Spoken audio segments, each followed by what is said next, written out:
பாமக வெற்றி பெறும் தொகுதிகள் வெளியான கருத்து கணிப்பு முடிவுகளால் பாட்டாளிகள் உற்சாகம். பேரன்பிற்குரிய தொப்புள் கொடி தமிழ் உறவுகளுக்கு வணக்கம். நான் உங்க மயிலாமூர் கார்த்தி. பார்த்து கொண்டிருக்கக்கூடிய பார்வையாளர்கள் சேனலை சப்ஸ்கிரைப் செய்தும் பெல்லைக்கானை கிளிக் செய்தும் ஆதரவு தரும்படி கேட்டுக்கிறோம். நமது சேனல் பணிகளுக்கு பங்களிக்க விரும்புவோர், வளர்ச்சிக்கு உதவ விரும்புவோர் கீழே கொடுக்கப்பட்டுள்ள ஜிபே, போன்பே, பேடிஎம் எண்ணில் தங்கள் பங்களிப்பை அளிக்கலாம். கருத்து கணிப்பு காசா பணமா வாய்க்கு வந்து அடிச்சு விட வேண்டியதானே, அதுதான் இப்ப நடந்துகிட்டு இருக்கு. இன்னைக்கு காலைல சன் நியூஸ் பார்த்துட்டு இருக்கிறப்ப அதுல ஒரு கருத்து கணிப்பு வெளியிடுறாங்க. என்னன்னு, திமுக 40 தொகுதியிலும் ஜெயிக்க போகுதா? அப்ப சன் நியூஸ்காராக தானே சொல்லி ஆகணும், வேற வழி. திமுக இத்தனை வருஷமா வச்சிருந்த அதே ஃபார்முலாவை இந்த தேர்தலையும் பயன்படுத்துது. திரும்ப திரும்ப இருக்கக்கூடிய ஊடகங்கள்லாம் வச்சு திமுக தான் ஜெயிக்கணும், திமுக தான் ஜெயிக்கணும் திரும்ப திரும்ப சொன்னா ஜெயிச்சிடலான்னு நினைச்சுக்கிட்டு இருக்கு. மக்கள் மனசுல அதை விதைக்கலான்னு நினைச்சுக்கிட்டு இருக்கு. இந்த வாட்டி அது எடுப்படாது. அது எப்படி இந்த கருத்து கணிப்பெல்லாம் சொல்றீங்க, எனக்கு ஒண்ணுமே புரியலையே. இன்னும் எந்தெந்த கட்சி எந்தெந்த கூட்டணியில இடம் வர்றாங்கன்னு முடிவாகல. யார் வேட்பாளர்ன்றது தெரியல. தொகுதியில அடிப்படையா வேட்பாளரை வச்சு ஓட்டுகள் மாறும். இன்னொன்னு, திமுக கூட்டணியிலேயே இந்த தொகுதியில இந்த கட்சி தான் நிக்கணும் உறுதியாகலாம். விசிகாவுக்கு 2 தொகுதி பிரிச்சு கொடுத்துருக்காங்க. எந்தெந்த தொகுதின்னு மார்க்சிஸ்ட் கம்யூனிஸ்ட் கட்சிக்கு எந்தெந்த தொகுதியும் பிரிச்சு கொடுத்துருக்காங்க. மிச்சக்கூடிய 36 தொகுதிகளை திமுகக்குள்ளரே இன்னும் உடன்படிக்கை வரல. அப்படி இருக்கிறப்ப கண்ணை கட்டிக்கிட்டு எப்படி இந்த கருத்து கணிப்பு முடிவுகள்லாம் வெளியிட்டீங்க? கேரளத்தனமா இல்ல இருக்குது. திமுகவுக்கு எதிராக மக்கள் கொதிச்சு போயிருக்கிறாங்க, கொதிநிலையில இருக்கிறாங்க. அப்படி இருக்கின்ற சூழ்நிலையில குட்டிக்காரன் அடிச்சாலும் இந்த தேர்தலை திமுக ஜெயிக்கவே முடியாதுன்ற நிலைப்பாட்டுல நீங்க எப்படி திமுக 40 ஜெயிக்கணும்னு சொல்றீங்க? இதெல்லாம் கேலி கூத்தால இருக்கு.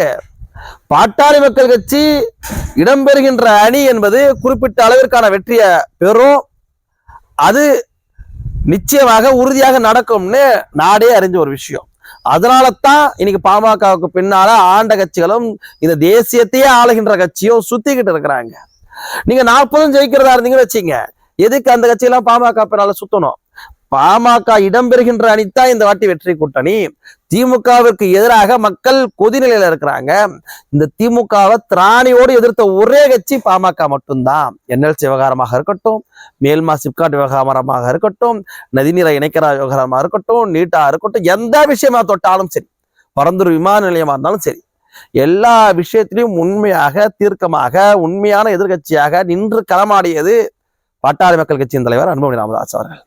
அதனால இயல்பாகவே திமுகவிற்கு எதிரான ஓட்டு பாமக பக்கம் திரும்பி இருக்கு. அந்த ஓட்டுகளை அறுவடை செய்யறேன்னா பாமக இடம்பெறுகின்ற கூட்டணியில இந்த கட்சிகள் பாஜகவா இருந்தாலும் சரி, அதிமுக இருந்தாலும் சரி, இடம்பெற்றால் அவர்களும் வெல்ல முடியும் என்பதுதான் கள நிலவரமா இருந்துகிட்டு இருக்கு.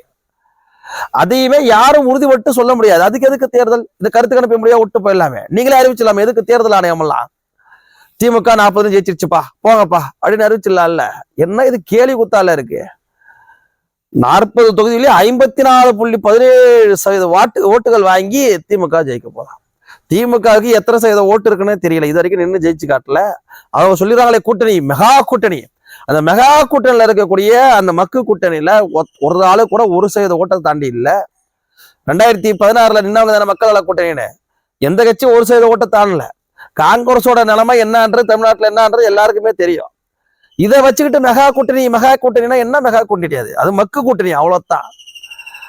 திமுக இந்த மாதிரியான குள்ளநெறி வேலைகள்லாம் செய்யும். ஃபர்ஸ்ட் மக்கள்கிட்ட திரும்ப திரும்ப ஒரு விஷயத்த சொல்லி, இவங்க தான் ஜெயிக்க போறாங்க, ஜெயிக்கிறவங்களுக்கு ஓட்டு போடுங்க, ஏன் தோக்கிறவங்களுக்கு ஓட்டு போட்டு உங்க ஓட்டை வீணாக்குறீங்க அப்படின்னு திமுக பிரச்சாரம் பண்ணி தான் பண்ணுவாங்க. அதெல்லாம் உங்க வேலையை பாருங்க. நீங்க தோக்குறீங்களா ஜெயிக்கிறீங்களான்றது தேர்தல் முடிவு பண்ணட்டும், தேர்தல் முடிவுகள் அதை முடிவு பண்ணட்டும். நீங்க அதுக்குள்ளார அவசரமாக காசை தூக்கி போட்டா கூவறதுக்கு ஊடகங்கள்லாம் இருக்குன்றதுனால என்ன வேணாலும் அள்ளி விடுறது. எழுதி வேணாலும் வச்சுக்கிங்க. பாட்டாளி மக்கள் கட்சி எந்த கூட்டணியில் இடம் பெறாங்களோ அந்த கூட்டணி நிச்சயமா வெல்லும்.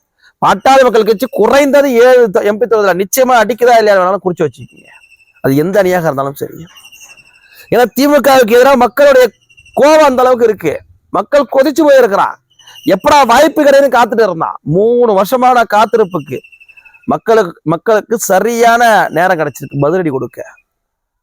அப்படி இருக்கின்ற போது 40 தொகுதியிலையும் சொல்ற திமுக நிச்சயமா தோற்கும். நிச்சயம். நீங்க எழுதி வச்சுங்க, இப்ப நகைப்பா கூட இருக்கலாம்.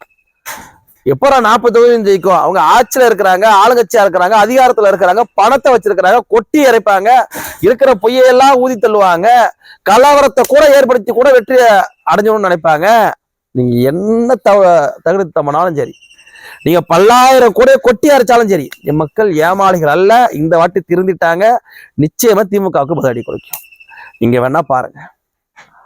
பாமக இதுக்கு சரி ஒண்ணுமே இல்லைங்க, தேசியத்தையே ஆள்றாங்க. தேசிய முழுக்க 150 கோடி மக்கள் ஆள்ற பாஜக எதுக்கு பாமக பின்னால சுத்துது? நீங்க திமுக ஜெயிச்சுனா ஏன் பாமக பின்னால சுத்தணும்?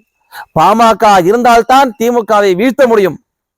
அதனால பாமக பின்னாடி சுத்துது. இத்தனை ஆண்டுகளாக ஆண்ட கட்சி அதிமுக எதுக்கு பாமக பின்னால சுத்துது? திமுக தான் ஜெயிக்க போது, எதுக்கு பாமக கூட கூட்டணி ஜெயிக்கணும்? அதிமுக தனியாவே நின்றுலாம் இல்ல. பாமக இருந்தால்தான் வெற்றி நம்ம வசப்படும். அதனாலதான் பாமக பின்னாடி சுத்துறாங்க. பாமக இடம்பெறுகின்ற கூட்டணி என்பது நீங்க 40 கூட ஜெயிக்கிறதா இல்லைங்க. பாமக இடம்பெறக்கூடிய கூட்டணி திமுக 19 ஜெயிச்சா 20, பாமக கூட்டணி 20 ஜெயிக்கும். ஒரு தொகுதியாவது பெரும்பான்மையாக பாமகவுடைய கூட்டணி வெல்லும். நீங்க குறிச்சு வேணாலும் வச்சுக்கீங்க. இந்த கருத்து கணிப்புகள், இந்த கன்றாவிகளை எல்லாம் ஓரம் கட்டுங்க. இந்த கருத்து கணிப்புகள் எல்லாம் பார்க்கவே பார்க்காதீங்க. கருத்து கணிப்புகள் காசு உள்ள பக்கம்தான் பேசும். கருத்து கணிப்பு என்பதே அதான்.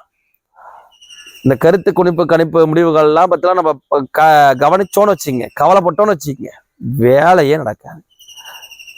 பாட்டாளி மக்கள் கட்சி பாராளுமன்ற தேர்தலில் வென்று பாராளுமன்றத்திற்கு போனோம். அப்படி போனாதான் இந்த பூர்வகுடி மக்களுடைய உரிமை குரலை எழுப்ப முடியும். பாராளுமன்றத்திற்கு பாட்டாளி மக்கள் கட்சி போனதுனால தான் 108 வந்துச்சு.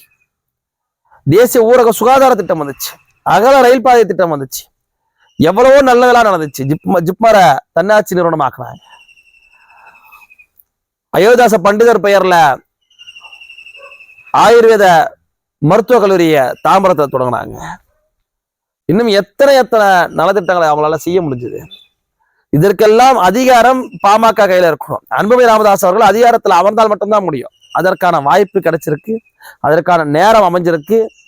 இந்த நேரத்தை பிடிச்சுக்கிட்டா தமிழர்கள் உழைக்கலாம். இல்ல திமுக காசை கொட்டி அரைக்கிறான், திமுக ஓட்டுக்கு காசை கொடுக்குறான், 200 தரான், 300 தரான், 500 தருவான், 2000 கூட தருவான். ஏன்னா 2000 கொடுத்துட்டு உங்களை 5 வருஷத்துக்கு அடிமையாக்கலான்னு அவன் நினைக்கிறான். அந்த எண்ணம் இனிமேல் எடுபடவே படாது. நீங்க கவலையே படாதீங்க. திருப்பி அடிக்க நேரம் கிடைச்சிருக்கு. திமுகவை திருப்பி துரத்துவோம் இந்த தேர்தலில். இனி ஒருபோதும் சரி திமுகவிற்கு தமிழக மக்களை ஏமாற்றணும்னு எண்ணமே வரக்கூடாது. அந்த அளவிற்கான பதிலடியை நிச்சயமா தருவோம். நன்றி.